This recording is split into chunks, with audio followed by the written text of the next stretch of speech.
अनुभव शेयर करूंगी, फिर मैं अपना सवाल करूंगी। हाँ हाँ।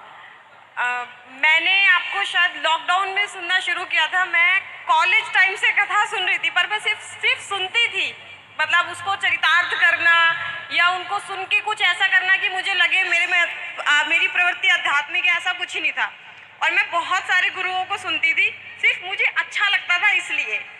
पर जब मैंने आपको सुना तो मुझे एक्चुअल पता चला कि हर इंसान को भगवान की ज़रूरत क्यों है। जो लोग नहीं समझते, कोई भी आता है, मेरा बेटा खराब है, मेरी बहू खराब है, मेरी सास खराब है, बच्चे की शादी नहीं हो रही, मतलब सब बेकार है, सब यूजलेस है।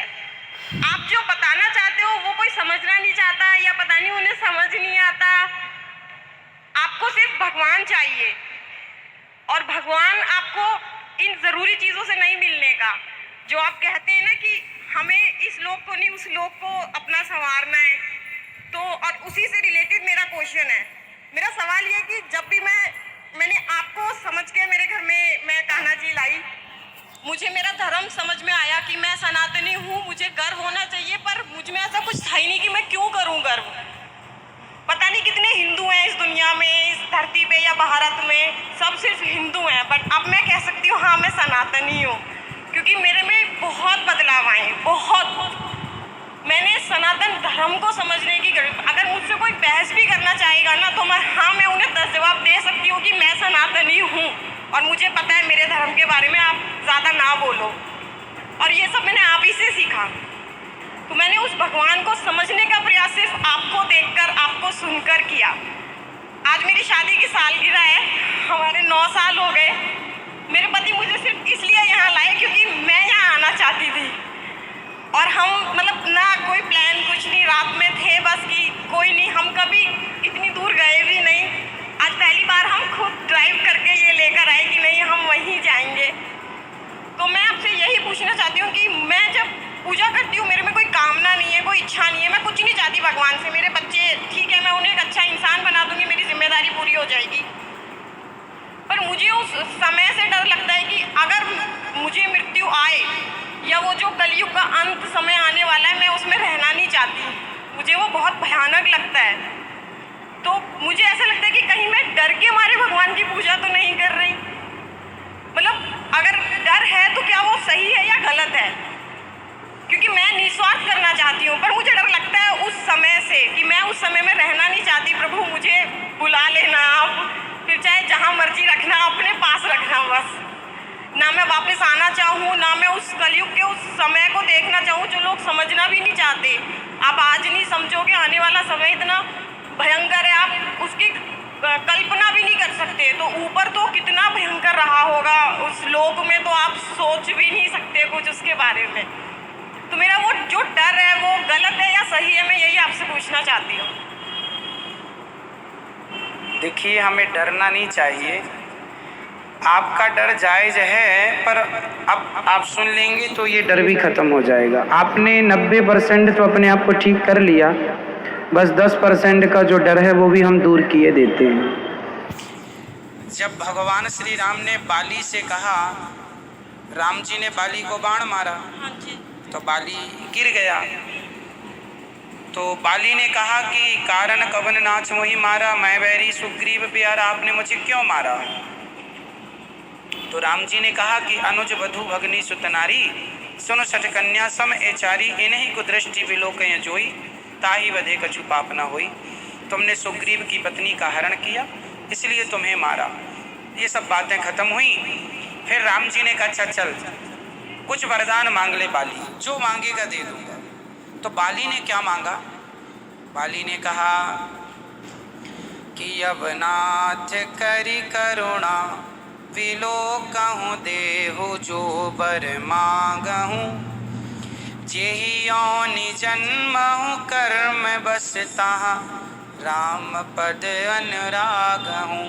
हे राम, मैं जिस योनि में जन्म लूँ, नेक्स्ट जहाँ जेहि योनि जन्महु कर्म बस, मैं अपने कर्मों के बस अब जहाँ जाऊँ भेज देना मुझे, जो बनाना बना देना, पर अपने चरणों की भक्ति देकर ही भेजना नाथ। अपने चरणों से लगा कर ही भेजना। अपने चरणों की भक्ति देकर भेजेंगे तो मैं जहाँ शेर बनूं, कुत्ता बनूं, हाथी बनी, जहाँ बनूं आपका बन के रहूँगा तो अच्छा रहेगा।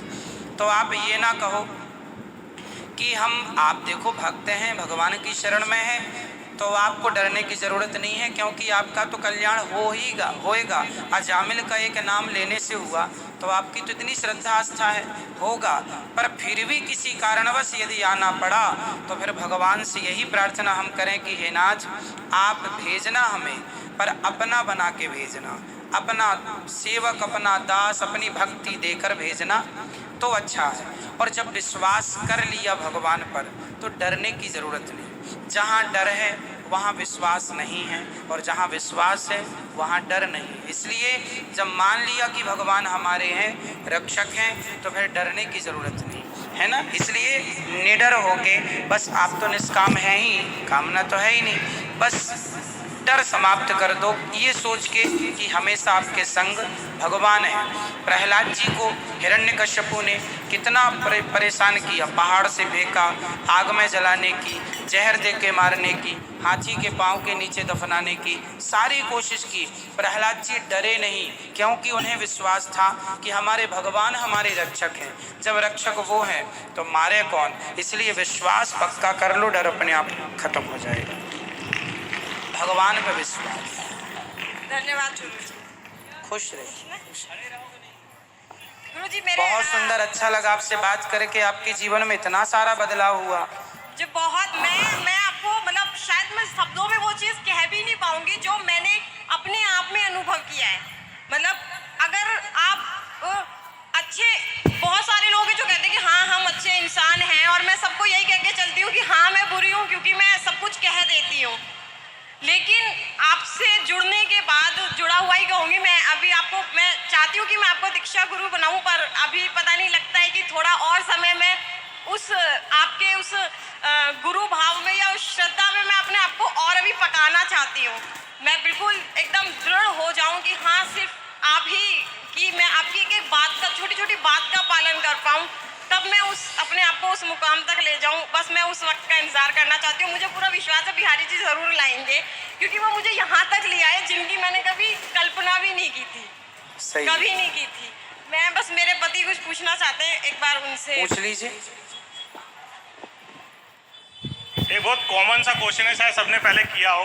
क्या घर में किसी की डेथ हो जाती है तो उनके कपड़े वो हटा देते हैं, ठीक है, क्या ये हटाना चाहिए या नहीं? क्योंकि मुझे ऐसा लगता है कि उनकी याद है जो हमारे पास है, हम उनको पहन सकते हैं। कई चीज़ें उन्होंने रखा हुआ पेन हम उसको रख सकते हैं, क्या हटाना सही था वो? ना ना, सारी चीज़ें नहीं हटाते। उस वक्त जो व्यक्ति कपड़े पहन के जाता है, पूरा हो गया तो वो कपड़े हटा दिए जाते। ओनली वो कपड़े जो पहन के व्यक्ति मरता है, क्योंकि अब आप जानती हैं आज के युग में, इस भाषा से समझो कि आज देखिए कोरोना वायरस है, जिसको आप छू लेंगे उससे भी डर रहता है कि कहीं इन्फेक्शन ना हो जाए। उसी प्रकार ये बॉडी, जब आदमी मरता है तो बहुत सारे बैक्टीरिया तुरंत उत्पन्न हो जाते हैं बॉडी में, तो कपड़े अशुद्ध हो जाते हैं बैक्टीरिया इत्यादि के कारण। इसलिए वो कपड़े तो नष्ट करना चाहिए जो पहना है। अन्यथा जो कपड़े रखे हुए हैं घर में, वो कपड़े, पिता के कपड़े पुत्र पहन सकता है, माँ के कपड़े बहू और बेटी पहन सकती है, इसमें कोई आपत्ति नहीं है। केवल वो कपड़ों की बात है जो पहन के मरा है व्यक्ति। ठीक है भाई। गुरुजी, इसमें एक चीज़ मैं पूछना चाहती हूँ। फिर काफ़ी जो ब्राह्मण या पंडित लोग जो होते हैं वो कहते हैं कि अगर हम वो ना भेजें उनके साथ वहाँ तक, मतलब उनके अंतिम संस्कार तक, तो कहते हैं कि उनको उस लोक में फिर उस चीज़ की कमी रहती है। यही तो भारत की अज्ञानता है।